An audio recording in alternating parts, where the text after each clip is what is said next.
My name's Catherine. I'm 30 years old, and I'm from California. I'm not going to sugarcoat this. I said something incredibly dumb, really dumb, and now my husband, Greg, who's 36, has packed his bags. I have no idea if he's coming back. It all started with dinner. Of all the things to argue about, right? Greg got home from work exhausted, as usual. He works long hours at a finance firm and makes decent money, enough that I don't have to work. I guess you could call me a housewife, but I've never really liked that label. I've always been more into fashion, makeup, and keeping up with trends, the things that make life a little less boring. Anyway, the argument kicked off because I didn't cook that night. I'd spent the day scrolling through TikTok and binge-watching a true crime series. By the time 6 p.m. rolled around, I figured, why not just order in? We have the money, right? But when Greg walked in and saw the empty kitchen, he immediately got that look on his face, the one that's a mix of disappointment and frustration. It sets your teeth on edge. He started in on me, saying things like, "You've been home all day. The least you could do is cook dinner." Then he threw in a comment about how I don't contribute financially, which felt like such a low blow. I mean, I take care of the house, sort of. Sure, I'm not scrubbing floors, but I keep it decent. Plus, I look good for him. Isn't that what guys want? A wife who's attractive and put together? That's when I snapped. I blurted out, "Maybe if you made as much money as Anthony, I wouldn't have to worry about cooking every night." Anthony, my ex. Yeah, I said that. The second the words left my mouth, I saw the color drain from Greg's face. He didn't yell. He just got really, really quiet. Honestly, that scared me more than if he'd shouted. He stood there for a moment, processing what I'd said, then turned and walked out of the room. I didn't follow him. I figured he'd cool off, and we'd talk later. But when I went upstairs a couple of hours later, his suitcase was on the bed, half-packed. I tried to play it cool. "What are you doing? You're not seriously leaving over this, are you?" But he didn't even look at me. He just kept packing, muttering something about how he couldn't believe he'd wasted years trying to make this marriage work. That's when I started to panic. I told him I didn't mean it, that I was frustrated and said something stupid. But he wasn't having it. "It's not just this one thing, Catherine. It's everything. You don't appreciate anything I do. You spend money like it grows on trees. You don't take anything seriously. And now you're throwing Anthony in my face?" I'm done. I didn't know what to say. Part of me wanted to scream at him for overreacting, but another part of me felt guilty. Not that I'd admit it to him. Sure, I shouldn't have brought up Anthony, but it's not like Greg's perfect either. He's always so serious, so focused on work. Half the time, I feel invisible unless I've done something wrong. He left that night, took his suitcase, got in his car, and drove off. I have no idea where he went. He hasn't called or texted, and I'm too stubborn to reach out first. Besides, what would I even say? "Sorry for comparing you to my ex," doesn't exactly cut it. Now I'm sitting here in this big, quiet house, wondering if I've messed up beyond repair. Part of me feels like this is on him. If he appreciated me more, I wouldn't have felt the need to say what I said. But another part of me knows I crossed a line. Not that I'm ready to admit that out loud. After Greg walked out, I spent most of the night replaying the fight in my head. I wasn't crying or anything, I'm not the weepy type, but I did feel a little sick to my stomach. Still, I couldn't bring myself to text or call him. I figured he'd be back by morning. He'd stormed out before, but never stayed gone for long. When I woke up and realized he hadn't come home, I started to feel anxious. Not so much about him leaving, but about what he might be thinking. Greg's not like me. He overanalyzes everything. I knew he was probably sitting somewhere, going over every little thing I've ever said or done that rubbed him the wrong way. And if he started putting the pieces together, I could be in trouble. By late afternoon, I couldn't take it anymore. I called him. Straight to voicemail. I tried again. Same thing. I even texted, but he didn't respond. So I sat there, staring at my phone, debating whether to send another text or just wait. Eventually, I decided on a voice note. It felt more personal. Maybe he'd hear my tone and know I wasn't trying to start another fight. "Greg, can we just talk? I feel like this has gotten blown way out of proportion. I didn't mean what I said about Anthony. You know I don't even like him. The only reason I stayed with him was because he had money. Even then, I couldn't stand him. I didn't say it to hurt you. It just came out wrong. Please come home so we can talk about this." As soon as I hit send, I realized how bad that sounded. Like really bad. but I was just trying to be honest. I thought maybe if Greg understood how little Anthony meant to me, he'd see that the comparison wasn't that deep. Hours passed with no response. Finally, around 9 o'clock, Greg texted back. It wasn't what I expected. Thanks for confirming what I've suspected for a while. You just use people for what they can give you. I guess I'm no different. That hit me like a punch to the gut. What was I supposed to say to that? He wasn't wrong, at least not entirely. But it's not like I went into this marriage thinking, here's someone I can take advantage of. I love Greg, I think. Or, at least I love the life we've built together. But his text made it sound like I'm some kind of gold digger, and that really pissed me off.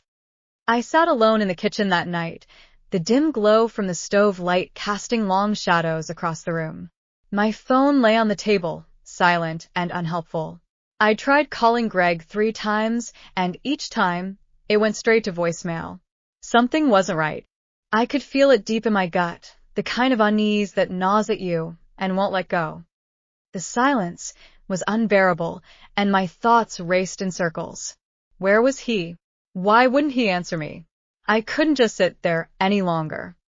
The next morning I decided to go to his workplace. I told myself I was just checking in, that I had a right to know what was going on. My heart pounded as I walked through the lobby, past the sleek desks and the soft hum of conversations. When I approached the receptionist, I forced a smile. Hi, I'm looking for Greg. Is he in today? She hesitated, glancing at her computer screen.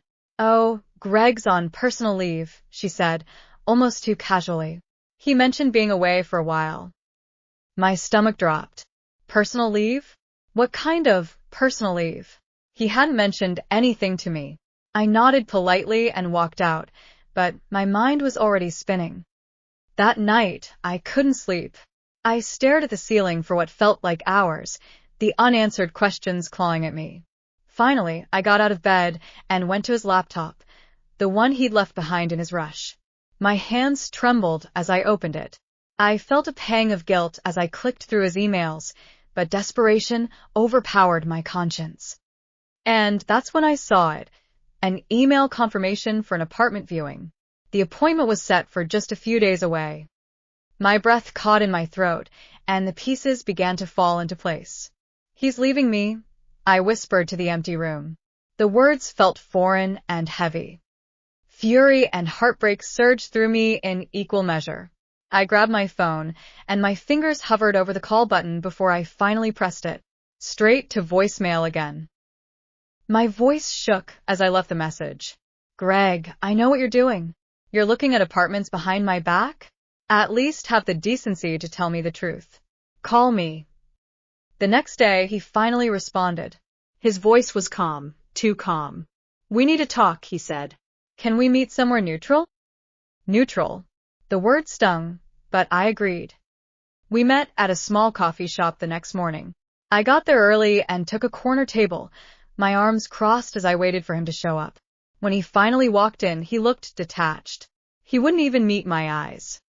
So, I began, my voice sharp and bitter. How long has this been going on? Were you planning on telling me, or were you just going to disappear? He sighed and ran a hand through his hair. Catherine, this isn't easy for me to say, but I'm filing for divorce. I felt like the air had been sucked out of the room. Divorce. The word echoed in my mind, impossible to grasp. I've been unhappy for a long time, he continued. I've tried to make it work, but I've already moved on emotionally. I need a fresh start. Moved on emotionally. My mind latched onto that phrase as I stared at him, searching for the man I thought I knew. But he wasn't there. In his place was someone cold, distant, someone already gone. I wanted to scream, to cry, to demand answers, but no words came. Suddenly, he said, maybe it would be good if we met at another time to discuss this. I felt some glimmer of hope, as I thought having a few days apart might just be what he needed to change his mind after seeing me again. He stood up, his expression unreadable. I'm sorry, Catherine, he said quietly before walking away. I sat there for what felt like hours, staring at my untouched coffee, the world outside continuing as if nothing had changed. but for me, everything had. A week had passed since the last time we saw each other. I thought this was going to be him changing his mind, but at the back of my mind, I thought to myself not to keep my hopes high. The look in his eyes the last time we met was something like I've never seen in him. The day arrived, and there I was again waiting at the coffee shop. The coffee shop buzzed faintly around me, the soft hum of conversations mixing with the occasional hiss of the espresso machine. It was the kind of noise that would normally blend into the background, but today, it felt like a cruel reminder of how normal everything seemed for everyone else. I sat at the corner table, my hands gripping a steaming mug that had long since stopped being comforting. The air felt thick, pressing down on me as I waited for Greg to arrive. When he walked in, my heart clenched. He looked composed, too composed, his face betraying nothing of the storm he must have known was coming.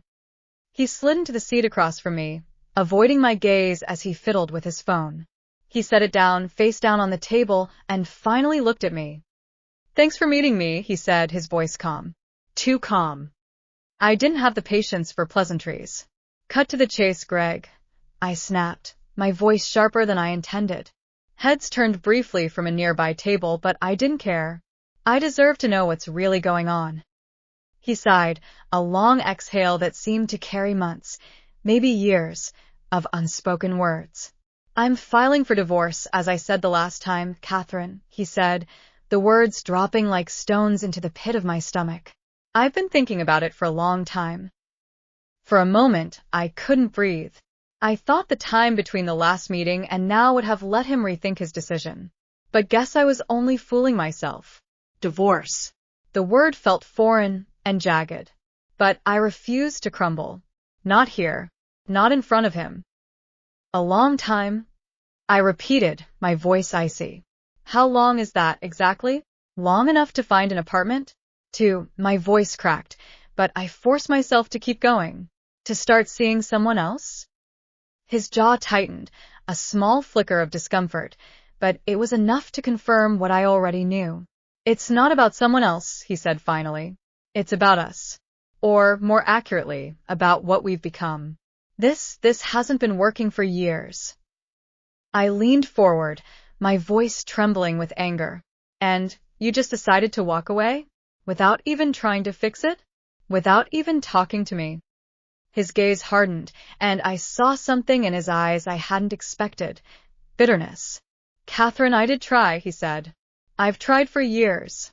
But every time I brought up how I felt, how I needed more support, more acknowledgement, you brushed it aside. You always had your own priorities, and I became an afterthought." The words hit me like a slap. An afterthought?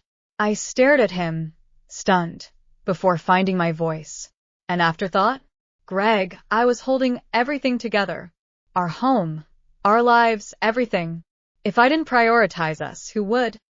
"That's the problem," he said quietly, almost sadly. "You were holding it all together, but you didn't see me. You didn't really see me. I felt invisible. And eventually, I stopped trying to be seen." The room seemed to tilt, and I gripped the edge of the table to steady myself. I swallowed hard, forcing myself to stay focused. "And Emily?" I asked, my voice barely more than a whisper. "When did she come into the picture?" He froze for the briefest moment, just long enough to betray himself. Then he looked at me, his eyes steady. "She's not the reason I'm leaving," he said, his tone measured. "But yes, I've been seeing her. It started after I'd already made the decision to move on. She listens, Catherine. She sees me." I couldn't stop the bitter laugh that escaped me. "She sees you? Of course she does. She doesn't have to deal with the real you, does she? The responsibilities, the struggles, the messiness of actual life. She gets the cleaned-up version of Greg. The easy version." "Catherine," he said, his tone soft but firm. "This isn't about replacing you. It's about finding a version of myself that I lost somewhere along the way. I can't keep living this way." The chair scraped loudly against the floor as I stood abruptly, the sound startling even me. My hands shook, but I kept my voice steady. "You're a coward, Greg. Instead of working through the hard parts, you run. I hope she's worth it." He stood slowly, his expression a mix of guilt and resolve. I'm sorry, Catherine. Truly. But I need to go. And then he did. He walked out without looking back, leaving me standing there, surrounded by strangers, my pride shattered, and my world crumbling around me. The divorce came quicker than I expected. I thought it would drag out, filled with endless fights over who got what, but Greg was eerily calm and cooperative through it all. It was as if he'd been preparing for this moment long before I even saw it coming. I got the house, which felt more like a curse than a blessing. At first, I thought holding on to it would be my way of keeping something from the life we'd built together, a piece of stability in the chaos. But once Greg was gone, the house felt too big, too empty. Every corner of it echoed with reminders of what had been, what I'd lost. Financially, I was drowning. The mortgage was suffocating, and the bills seemed to multiply overnight. I wasn't prepared for how much Greg had carried on his shoulders. It wasn't that I didn't contribute, I did, but I never realized how much I leaned on him to keep the big picture together. Now, without him, that weight was entirely mine, and it was crushing. At first, I tried to maintain the lifestyle we'd had. It felt important, somehow, to prove that I could do it, that I didn't need Greg to keep things running. But reality set in quickly. I started selling things, little things at first, like old furniture we didn't use anymore. Then bigger things like the second car. Each sale felt like a small defeat, a chipping away of the life I thought I'd built.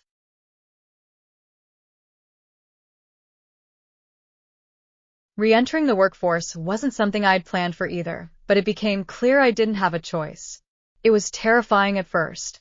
I hadn't updated my resume in years, and every job listing felt like it was written in a foreign language. Interviews were humbling, to say the least. I'd always prided myself on being capable, competent, but in those rooms, I felt like a relic, outdated and out of place. And then there was the dating. I don't know what I was thinking, jumping into that so soon. Maybe I wanted to feel desired again. Or maybe I was trying to prove to myself that I could move on as easily as Greg seemed to. But every date felt hollow, like playing a role in a bad movie. The men were polite, charming even, but none of them felt real. None of them were Greg. The house, meanwhile, grew lonelier with each passing day. I used to think I wanted peace and quiet, but now it just felt like isolation. At night, I'd sit in the living room, staring at the blank television screen, letting the silence stretch around me. And in that silence, I started to see things I hadn't wanted to see before. I'd always thought of myself as the one who kept our marriage afloat, the one who made sure the house ran smoothly, the bills got paid, and the plans were made. And I did those things. But looking back, I can see now how easy it was to overlook Greg in the process. He wasn't wrong when he said I didn't see him. Not really. I was so focused on what needed to be done, what I thought needed to be done, that I didn't stop to think about what he needed. He tried to tell me, I realize now. In little ways, in quiet moments. But I was always too busy, too distracted to listen. The worst part was realizing how much I'd taken him for granted. Greg wasn't perfect, but he tried. He was there in the ways that mattered, the ways I never really noticed until he wasn't anymore. Sitting alone in that big, empty house, I finally understood what he meant when he said he felt invisible.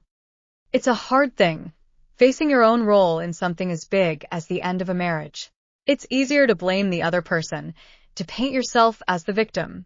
But I wasn't blameless, and I couldn't run from that anymore. So, I stopped running. I started going through old photo albums, not to wallow in what was lost, but to remember, to understand. Each picture told a story, not just of the good times, but of the moments in between, the ones I'd overlooked at the time. And slowly, I began to let go. Not of Greg, exactly, but of the anger, the resentment. I started to see him as he was. A man who tried, who loved me, but who needed things I couldn't or wouldn't give him. And I started to see myself, too. Not as a victim or a villain, but as someone who made mistakes, who could learn from them. The house is still too big for me, but it doesn't feel as suffocating anymore. I'm learning to live with the quiet, to find peace in it instead of fear. And while I'm not sure where this road is taking me, I know one thing for certain. I don't want to be the same person I was before. I want to be better. It's strange how time works, isn't it? Sometimes it feels like a lifetime has passed, and other times, it feels like everything that happened is still fresh, like it's happening in real time. The pain, it doesn't disappear as quickly as you hope it would. But there's also something about it that begins to shift, that allows you to move forward, not because you want to forget, but because you understand that you can't keep living in the past. And I think that's what this chapter of my life has become. A mixture of regret and resolve. Looking back, I can see where I went wrong. It's not always easy to admit when you're at fault, when you've hurt someone you love. But Greg, he deserved so much more. He deserved someone who was as committed to the relationship as he was, someone who could have seen his struggles, his needs, and actually worked with him. And I think that's where I missed the mark. I took him for granted. I took our time for granted. And I pushed him away, even though deep down I wanted him to stay. The distance between us grew because I was too focused on what I thought I needed, without realizing that what I truly needed was him, and the partnership we had built. I can still feel the sting when I think about it. How many nights did we spend arguing? How many mornings did I wake up knowing that things were slipping through my fingers? And yet, I didn't do enough to stop it. I didn't do enough to show him I cared. Instead, I just assumed he would always be there. But he wasn't. And that's the hardest part, realizing that the love you had, the life you were building, can crumble in the blink of an eye if you don't protect it. The hardest thing is watching someone walk away, knowing that you pushed them there. It's not like a sudden breakup where everything ends in one moment of emotion. No. It's a slow burn. A series of small moments, small hurts, small disappointments, until they add up to the point where walking away feels like the only option. And that was Greg's choice, to leave. I didn't want him to go. I didn't want to lose him. But I couldn't make him stay if he didn't want to. And that's when I had to face a reality that was bigger than just him. It was about me. I had to face my own flaws, my own mistakes. I had to take responsibility for the patterns I had fallen into. But even in that pain, even in that loss, I found a spark of something that told me I wasn't done yet. I wasn't finished. And that's when I made the decision. I decided that I was going to focus on myself. On becoming the kind of person I always said I wanted to be, but had never truly worked toward becoming. I started taking care of myself in ways I hadn't before. I made a commitment to stop the destructive patterns that had led me here. No more pushing people away. No more thinking that I could control everything. I had to learn that being in a relationship, in any relationship, whether it's with a partner, a friend, or even myself, is about balance. It's about mutual respect. It's about growth, compromise, and real understanding. I realized that Greg and we weren't just partners. We were supposed to be a team. But in so many ways, I was playing for myself, not for the both of us. I didn't give him the space to be himself and to express his needs. And as I started to reflect on that, I began to see the cracks in my own behavior. I was so focused on my own insecurities and fears that I didn't see the toll it was taking on him. It's hard, to acknowledge your own faults. But it's necessary if you ever want to grow. And I knew I needed to grow. I didn't want to be that person anymore, the one who pushed people away, who shut down when things got hard. I needed to learn to communicate better, to be more present, and most importantly, to learn how to love in a way that wasn't selfish or self-centered. I started seeking help. I took a hard look at my past, at my own family dynamics, and tried to understand why I'd gotten so caught up in unhealthy patterns. I worked on breaking the walls I had built up around myself. It wasn't easy, but it was necessary. I didn't want to repeat the same mistakes again. And, even though Greg isn't here with me anymore, in a way, he's still part of this journey.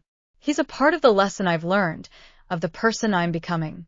Because if anything, my time with him taught me that love isn't perfect, and relationships are not always easy.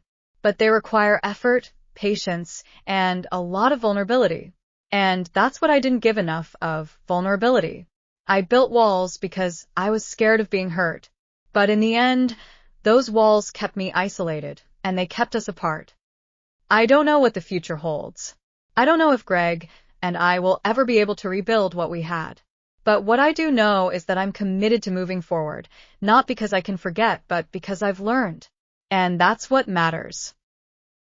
So here I am, taking each step toward healing one day at a time. It's not about trying to fix what's already broken. It's about learning to live with the broken pieces and finding ways to rebuild. I may still miss Greg, and part of me will always wonder what our life could have been. But that's not what defines me anymore. What defines me now is the woman I'm becoming. I've learned that love starts with self-love, and that I can't give someone else what I haven't first given to myself. I've learned that partnerships thrive on respect, on understanding, on growing together, not on one person carrying the weight for both. And I've learned that no matter how painful the past may be, there's always a chance to start anew. So, this is where I am now. Moving forward. With hope, with strength, and with a deeper understanding of what it means to truly love, not just someone else, but myself. Thank you for listening to my story.